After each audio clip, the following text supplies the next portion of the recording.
Hello friends, welcome back to my YouTube channel SR news में आप सभी का फिर से एक बार स्वागत है। दोस्तों, इन दिनों सावन का पावन महीना 1 महीने के लिए जैसे ही शुरू हो चुका है और वहीं कांवड़ियों की भीड़ जो है हर एक रास्ते, हर एक चौराहे पर देखी जा रही है। लेकिन बहुत सारे कांवड़िए जो है वह श्रद्धा से जल लेकर जा रहे हैं शिव जी को अर्पित करने के लिए। लेकिन उसी बीच कुछ ऐसे कांवड़िए हैं जो कि जगह जगह गुंडागर्दी करने पर भी उतर जा रहे हैं। कहीं ढाबों पर रुककर खाना खाने के लिए वहां पर पैसे न देना और वहीं ढाबों में तोड़फोड़ करना, या फिर जगह जगह कहीं भी किसी भी वाद विवाद को लेकर जगह जगह हंगामे खड़ा करना। और कहीं ट्रेन में आप देखेंगे कि कांवड़िए जो है वह अपनी मनमानी करते हुए नजर आते हैं, या फिर किसी भी गाड़ी या किसी भी सफ़र में जाने के दौरान वह चाहते हैं कि सावन के पावन महीने में 1 महीने जो है अगर वह कांवर लेकर जाते हैं तो उन्हें कहीं भी किसी भी यातायात में वह पैसे देना नहीं चाहते हैं, और ना ही ट्रेन में वह सफ़र के दौरान अपनी टिकट सुनिश्चित करवाते हैं। यही सब को देखते हुए सावन के महीने में यह सब घटनाएं जो है वह आम बात है। और अभी कुछ दिन पहले इसी सावन शुरू होते देर नहीं लगती कि एक घटना निकल कर आती है कि एक ढाबे में खाना खाने के लिए कुछ कांवड़िए रुकते हैं और वहां पर पैसे न देने की बहस करते हुए उस ढाबे को बुरी तरीके से क्षतिग्रस्त कर देते हैं। लेकिन वहीं उत्तर प्रदेश में जो वहाँ के मुख्यमंत्री हैं योगी आदित्यनाथ, वह अपने प्रदेश में कांवड़ियों के लिए बहुत ही अच्छी व्यवस्थाएं करवाते हैं और वहाँ की कानून व्यवस्था जो है वह पूरी तरीके से दिन रात एक मेहनत करके कांवड़ियों के लिए बहुत सारे मदद कर रही है। और उनके रास्तों पर जो है पता यह लग रहा है कि फूल बरसाया जा रहा है। वह भी उत्तर प्रदेश के मुख्यमंत्री योगी आदित्यनाथ खुद कांवड़ियों के रास्ते पर जो है वह फूल बरसाने का काम कर रहे हैं। अब इसी बीच एक घटना हम सबके सामने यह निकल कर आ जाती है कि एक प्रोफेसर जो कि बरेली के बहेड़ी क्षेत्र के अंतर्गत एक MGM इंटर कॉलेज के एक शिक्षक जो है वह बच्चों को कुछ कविताएं सुनाते हैं और उसी कविता के अंतर्गत वह कांवड़ियों के बारे में कुछ ऐसी बातें कह देते हैं जिसको लेकर हिंदू संगठन के लोग जो है काफ़ी ज़्यादा नाराज़ हो जाते हैं और वही लोग मिलकर उस शिक्षक के ऊपर जो है FIR दर्ज करवा देते हैं।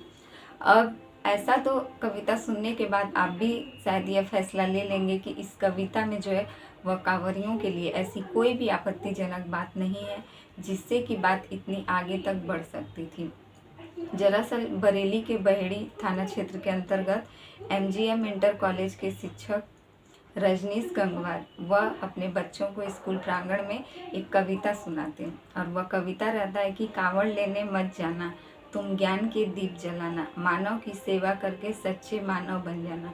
अब आप बताइए कि इस कविता में आखिरकार कांवड़ियों के लिए क्या आपत्तिजनक है। इसी कविता को सुनते ही हिंदू संगठन के जो सभी लोग हैं वह गुस्से में आ जाते हैं और उनके अंदर आक्रोश फैल जाता है कि यह शिक्षक जो थे रजनीश गंगवार यह कांवड़ियों को लेकर आपत्तिजनक बात करते हैं और उनके इस बात से हिंदू संगठन का अपमान हो रहा है। और इसी पर हिंदू संगठन के कुछ लोग जो हैं वह रजनीश गंगवार जो शिक्षक हैं उनके ऊपर FIR दर्ज करवा देते हैं और पुलिस भी उनकी बात सुनने के बाद उस शिक्षक के ऊपर FIR दर्ज कर लेती है और आगे की कार्रवाई करने लग जाती है। अब इन सब के बाद जो शिक्षक रहते हैं रजनीश गंगवार वह मीडिया के सामने आते हैं और अपनी बात रखते हैं। वह कहते हैं कि बिना उनका पक्ष विपक्ष जाने और बिना किसी बात के हिंदू संगठन के कुछ लोग जो हैं उनके ऊपर FIR दर्ज करवा देते हैं और पुलिस के अधिकारी भी उन्हीं लोगों की बात सुनकर उनके खिलाफ जो FIR दर्ज कर लेते हैं। अब रजनीश गंगवार कहते हैं कि उन्होंने यह कांवड़ियों के लिए कोई भी आपत्तिजनक बात नहीं की और ना ही वह बड़े कांवड़ियों के लिए यह सब बात करते हैं, ना ही वह सामने से आकर बड़े आदमियों को कांवड़ लेने जाने से रोकते हैं और उनको कांवड़ ले जाने के लिए मना करते हैं। वह कहते हैं कि वह केवल छोटे बच्चों को, जो कि वह शिक्षक हैं और स्कूल में या फिर स्कूल के बाहर उनका यही काम है कि वह बच्चों को अच्छी से अच्छी शिक्षा दें। रजनीश गंगवार जो है एक शिक्षक के साथ साथ साहित्य में भी इनकी बहुत रुचि है, यह बहुत आगे तक एक साहित्यकार भी हैं। इसीलिए यह कहते हैं कि यह सिर्फ अपने स्कूल में बच्चों को यह सलाह दे रहे थे, केवल छोटे बच्चों को, और इनकी कविता में केवल एक बार कांवड़िया शब्द का जो है आया था और यह बच्चों को कह रहे थे। इनका कहना है कि पिछले कुछ दिन से स्कूल में बच्चे जो है वह नहीं आ रहे थे कई दिनों से, और फिर जब आने के बाद उनसे सवाल पूछा जाता है कि आपने इतने दिन से स्कूल क्यों नागा किया, तब वह बच्चे कहते हैं कि वह कांवर लेकर गए थे और आने के बाद वह बीमार पड़ गए थे, जिस वजह से वह स्कूल नहीं आ पा रहे थे। इसी बात को लेकर शिक्षक रजनीश गंगवार जो है वह कविता के माध्यम से बच्चों को यह कहना चाहते हैं कि तुम कांवर लेकर न जाओ, बल्कि अपने ज्ञान की दीप को जलाओ और मानवता के लिए कुछ अच्छे काम कर कर एक सच्चे मानव बन जाओ। यही सब रजनीश गंगवार एक कविता के माध्यम से उन सभी बच्चों को जो है अच्छी से अच्छी शिक्षा देने की और बात सिखाने की प्रयास करते हैं, लेकिन उनके बातों का, उनकी कविताओं को जो है गलत मतलब निकाला जाता है और हिंदू संगठन के कुछ लोगों द्वारा उनके ऊपर एफआईआर दर्ज करवाया जाता है। लेकिन उनकी कविता में ऐसी कोई भी आपत्तिजनक बात नहीं थी। वह केवल छोटे बच्चों को सलाह दे रहे थे। वह बड़े आदमियों को नहीं रोक रहे कि वह सावन में कांवर लेकर न जाए।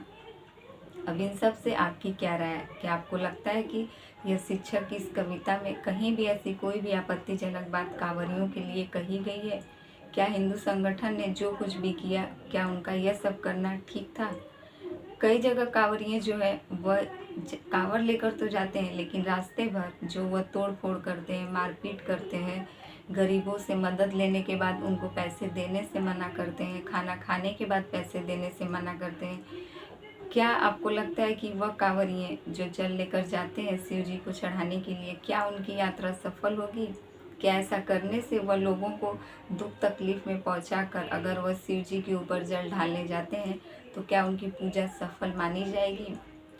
कुछ कांवरिये, उसमें से हम ये नहीं कहते कि सभी लोग जो एक समान हैं, लेकिन कुछ ऐसे भी हैं जो केवल नाम मात्र के कांवर लेकर जाते हैं। तो क्या वह हिंदू संगठन का अपमान नहीं करते हैं? इन सब से आपकी जो भी राय है कमेंट करके ज़रूर बताइएगा, और हमारे चैनल पर नए हैं तो प्लीज़ हमारे चैनल को सब्सक्राइब कर दें, और वीडियो पसंद आए तो लाइक कमेंट जरूर कीजिए।